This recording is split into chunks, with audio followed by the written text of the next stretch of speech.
ఎమ్మెల్యేలను 25 ఎంపీలను గెలిపించుకోవడానికి ఈ రాష్ట్రంలో 37 లక్షల మందికి పైగా ఉన్నటువంటి మాదిగలు ఏకతాటిపై వచ్చి జగన్మోహన్ రెడ్డి గారిని ముఖ్యమంత్రి చేయడం కోసం రాష్ట్రంలో మాదిగలంతా ఫ్యాన్ గుర్తుకు ఓటేసి గెలిపించాలని ప్రతి మాదిగ బిడ్డకు తెలియజేసుకుంటూ 100 రోజుల్లో వర్గీకరణ చేస్తానని మాటలు చెప్పి ఎలక్షన్లప్పుడు మాత్రమే మాదిగల మీద ప్రేమ చూపిస్తున్నటువంటి బీజేపీ పార్టీ తెలుగుదేశం పార్టీకి ఈ రాష్ట్రంలో ఉన్న మాదిగలు బుద్ధి చెప్తాం. 100 రోజుల్లో వర్గీకరణ చెప్పి 10 సంవత్సరాల పాటు భారతదేశంలో ప్రధానిగా కొనసాగినటువంటి నరేంద్ర మోడీ గారు ఈ రోజుకి వర్గీకరణ గురించి మాట్లాడకుండా వర్గీకరణ చేసే అవకాశం పార్లమెంట్లో చట్టబద్ధత తీసుకొచ్చే అవకాశం ఉన్నా సరే పార్లమెంట్లో చేయకుండా డిసెంబర్ నెలలో హైదరాబాద్లో పెట్టినటువంటి సభలో లక్షలాది మంది మాదిగలు ఎదురు చూపులు చూసినటువంటి సభలో సాక్షాత్తు వర్గీకరణ చేస్తారో హామీ ఇస్తారనుకుంటే గతంలో దాదాపు 3 కమిషన్లు ఈ ఉమ్మడి రాష్ట్రానికి వేసినటువంటి ప్రభుత్వాలు ఏవైతే ఉన్నాయో ఆ కమిషన్లు లెక్కలోకి తీసుకోకుండా నేను మరొక కమిషన్ వేస్తానన్నప్పుడే వర్గీకరణ చచ్చిపోయిందని కదా ఈ రాష్ట్రంలో ఉన్న మాదిగలు తీవ్రంగా వ్యతిరేకించాం. ఇదే తరంలో 2024లో మళ్ళీ వర్గీకరణ అంశాన్ని మేమే చేస్తామని తెర మీదకి వస్తూ మాదిగల ఓట్లని దక్కించుకోవడం కోసం వర్గీకరణ ఒక ముసుగుతో సుప్రీంకోర్టులో ఉన్నటువంటి కేసుని బయట పెట్టకుండా మేమే పార్లమెంట్లో చట్టం చేస్తామని మళ్ళీ మాయ మాటలు చెప్తున్నటువంటి ఎన్డీఏ కూటమిని ఓడగొట్టడమే మాదిగల యొక్క ముందున్నటువంటి లక్ష్యం. ఎస్సీ వర్గీకరణ సుప్రీంకోర్టు పరిధిలో ఉంది. తప్పకుండా సుప్రీంకోర్టు తీర్పిస్తే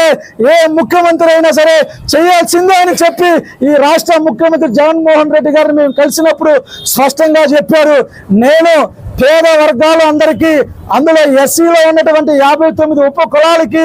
మాదిగలకి మాలలకి రెల్లికి ఉప కులాలందరూ కూడా సమానంగా సమన్వయం చేసుకుంటూ ముందుకెళ్తున్నానని చెప్పినటువంటి ముఖ్యమంత్రి గారు చెప్పిన విధంగానే మేనిఫెస్టోలో చెప్పిన ప్రతి అంశాన్ని పూర్తి చేసి ఈరోజు గవర్నమెంట్ స్కూళ్ళని ప్రభుత్వ స్కూల్ కంటే ధీటుగా తయారు చేసి నాడు నేడు కింద మధ్యాహ్నం పూట కూడా భోజనాన్ని ఏర్పాటు చేసి మా పిల్లలకి మంచి బట్టను అందించి కార్పొరేట్ స్కూళ్ళల్లో డబ్బులు ఉన్నటువంటి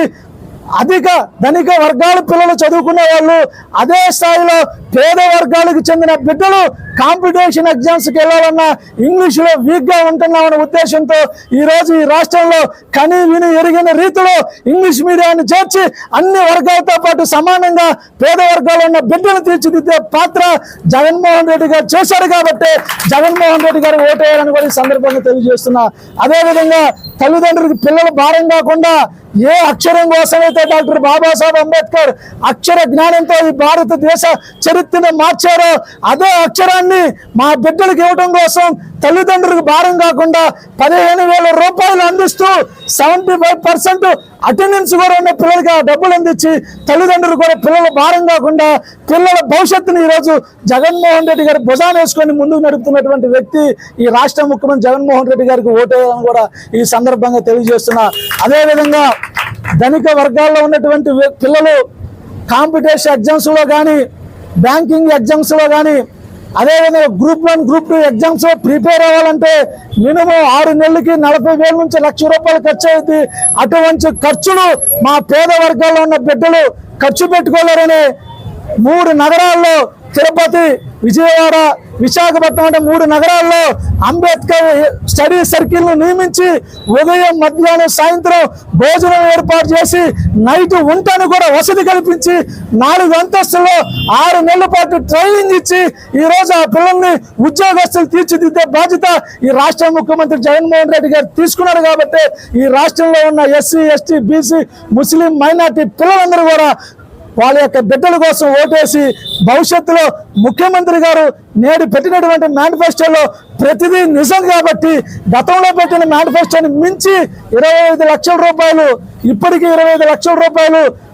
హాస్పిటల్లో చూపించుకుంటానికి 25 లక్షలు ఏర్పాటు చేశారు. అది ఏ రోజు కూడా మేనిఫెస్టో పెట్టిన అమ్మఒడి కానీ విద్యా దీవెన కానీ ఎన్నో పథకాలని మేనిఫెస్టో లేని చేసిన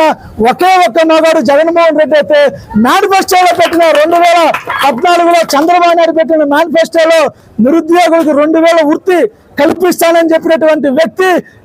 5 సంవత్సరాలు ముఖ్యమంత్రిగా ఉన్న నిరుద్యోగి ₹1 వల్ల ఈరోజు 3,000 రూపాయలు అందిస్తానని చెప్పడం మాయ మాటలే. కాబట్టి ఎవరు కూడా ఎన్డీఏ కూటమి ఏర్పాటు చేసిన మేనిఫెస్టోని నమ్ముకుంటే మనం బూర్ది పాలవుతాం. జగన్మోహన్ రెడ్డి గారు ఇచ్చిన మాట చేశారు, భవిష్యత్తులో చేయగలడు. కాబట్టి నమ్మకం, విశ్వాసంతో మన బిడ్డల భవిష్యత్తు కోసం జగన్మోహన్ రెడ్డి గారు వేటేయని ఈ సందర్భంగా తెలియజేసుకుంటున్నాను. నా పేరు దాసరి సోమరాజు, ఏపీ ఎంఆర్ఎస్ రాష్ట్ర అధ్యక్షుడు.